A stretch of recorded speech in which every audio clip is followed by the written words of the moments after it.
Pisces Ascendant. So let's just jump right in. So with Pisces Ascendant, right off the bat, we're looking at someone who just kind of looks either confused. As far as you're concerned, you're looking at them like they either look confused, they look mystical, they look mysterious, they look super relaxed, super chill. And something about them could just generally be into feet.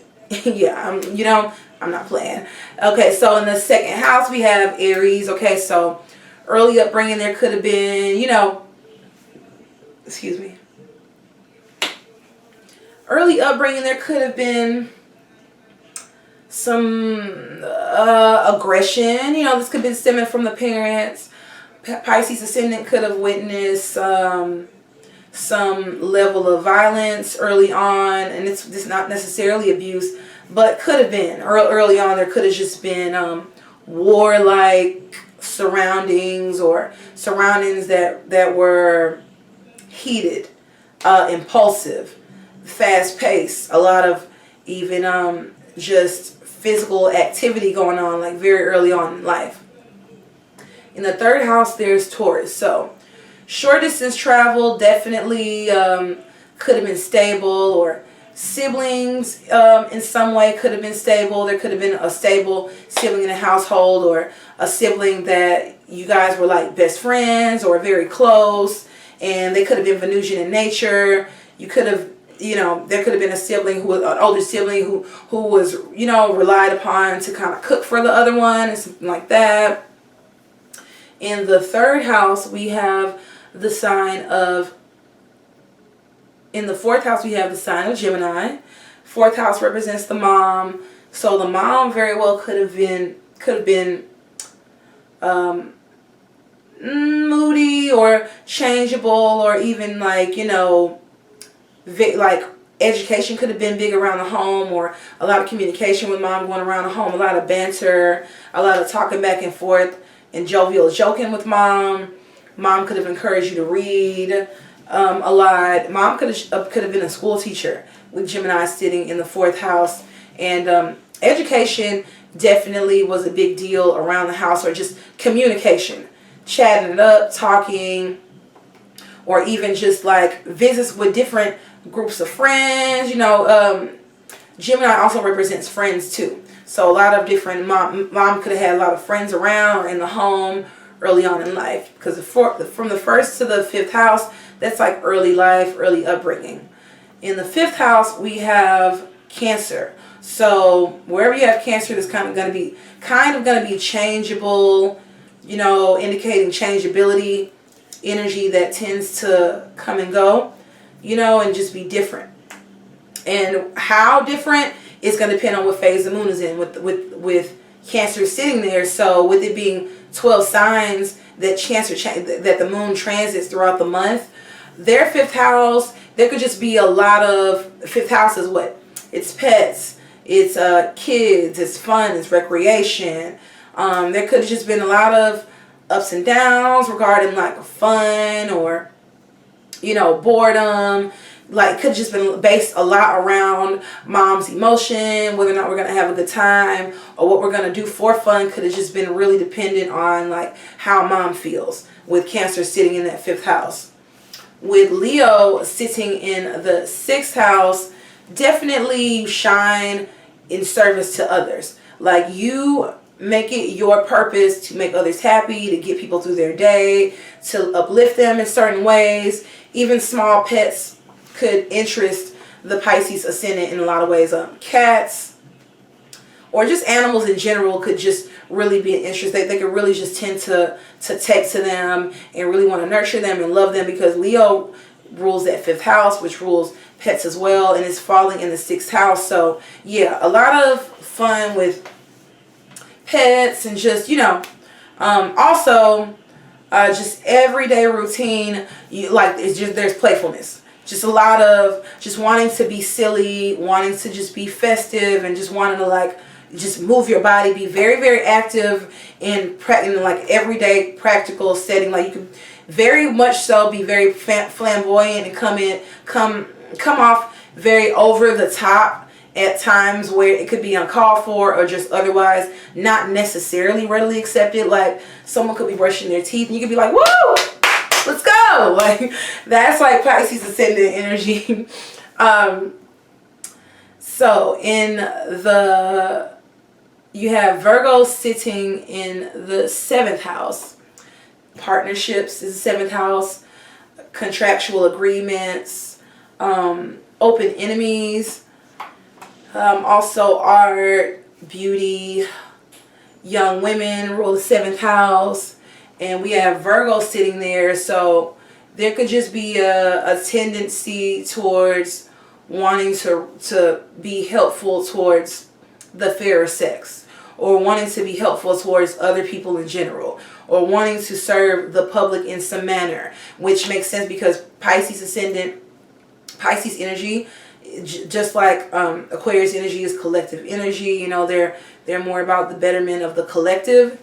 So yeah, it makes sense that with Virgo sitting in this, that they would have Virgo sitting in the 7th house, that there's just a lot of interest on, you know, service to the public and others, and just doing their part. And also there could be a level of anxiety regarding other people and social situations. Pisces ascendant, they could be come off quite aloof, and they are very ethereal and sensitive and empathic. So with Virgo sitting in the 7th house, it's like they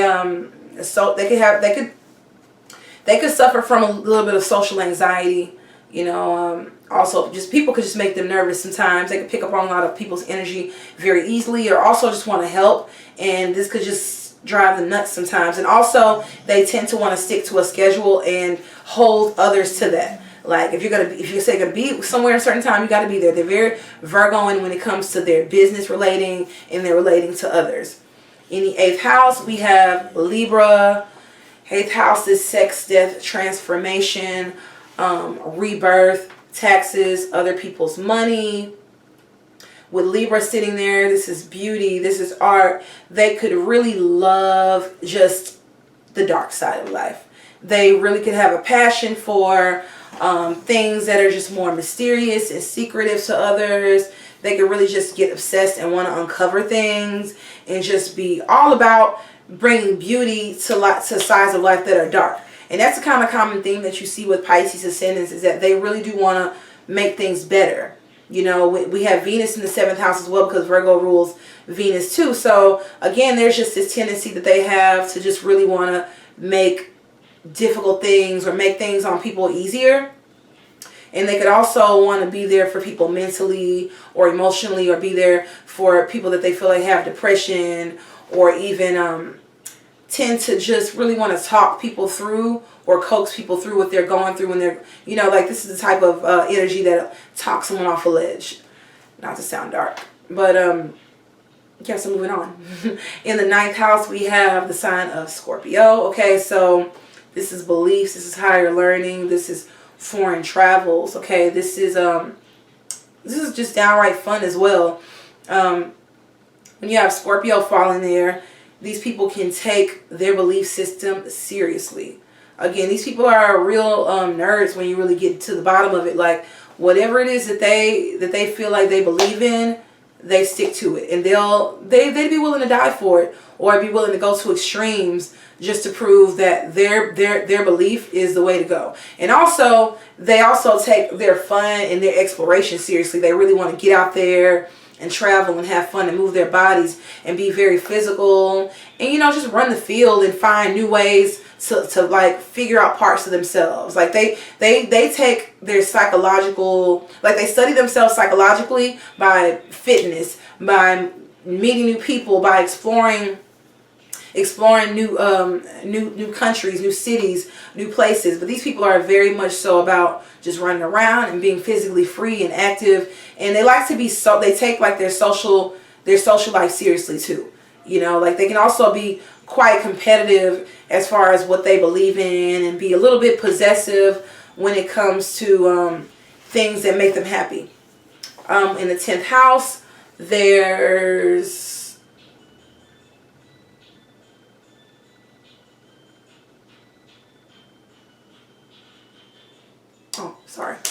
in the 10th house, there's Sagittarius.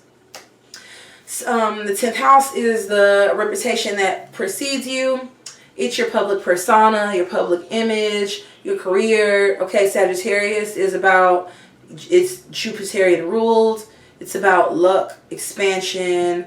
Sometimes Sagittarians can tend to overdo it. So with it being that 10th house, Pisceans can come off as they can either come off like big in nature, big in stature, like large, heavy, like big and powerful, or they can come off just very positive, jovial, happy, fun, philosophical. They can come off like true free spirits and like very welcoming and friendly, honestly. Even though they can come off quite intimidating. I've seen with Sag sitting in that 10th house, like I said, 10th house can dictate how you look as well, because with your reputation preceding you, right? And with 10th house representing appearances, this is how you come across before you open your mouth. That's looks. So yes, I have seen Pisces ascendants with larger bodies or bigger statures, even if they're just tall or just big, you know, or just something about their energy or their presence can be larger than life. And as far as social media goes, these are philosophers all day. Like they love to, you know, even preach. They can come off dogmatic, or they could just come off like they really want to get their point across to their followers. In the 11th house, we have the sign of Capricorn. Okay, 11th house is wishes, groups, organizations. It can also represent like things like fame and just things that we don't readily accept as a collective, as a whole. So with Capricorn sitting there, it's like they're almost adamant about mastering recognition in terms of the group. Like they want attention for basically investing in things that they feel like are going to help others, or they, not that they want attention for it, but they really want to work towards that goal. Like they really take seriously the motivations of the collective. Okay, like this is self-mastery going into the house of the collective, of, you know, the collective conscience, of wishes, of wish fulfillment. So also these people could tend to work very, very, very hard towards their goals, very hard towards their dreams and what they really, really want to accomplish, things that they really love, they could tend to take very seriously. And finally, in the 12th house, we have the sign of Aquarius. So, excuse me, Aquarius is all about this, you know, the ethereal world, the sleep world, the spiritual world. Astrology falls in this house. Bed pleasures fall in this house. Also overseas travel fall in this house. So with Aquarius sitting there, these people could travel. They could travel long distance. They could be jet setters. They could end up being born in one state and end up moving to another. They could end up being born in one country and moving to another. Pisces does rule overseas. Okay, so Pisces ascendant, yes, they could very well find themselves living outside of the place of origin, or away from family, or overseas travel, or travel in general. Long distance travel could be unconventional. Their sleep patterns could be unconventional. Also, their belief systems or their subconscious side could be rather restricted in some way. These people could have lucid dreams sometimes and not remember their dreams other times, or even have trouble with sleep, with Saturn being in that 12th house. Or yeah, that's what I have for Pisces ascendant. Take care, Pisces. Mwah.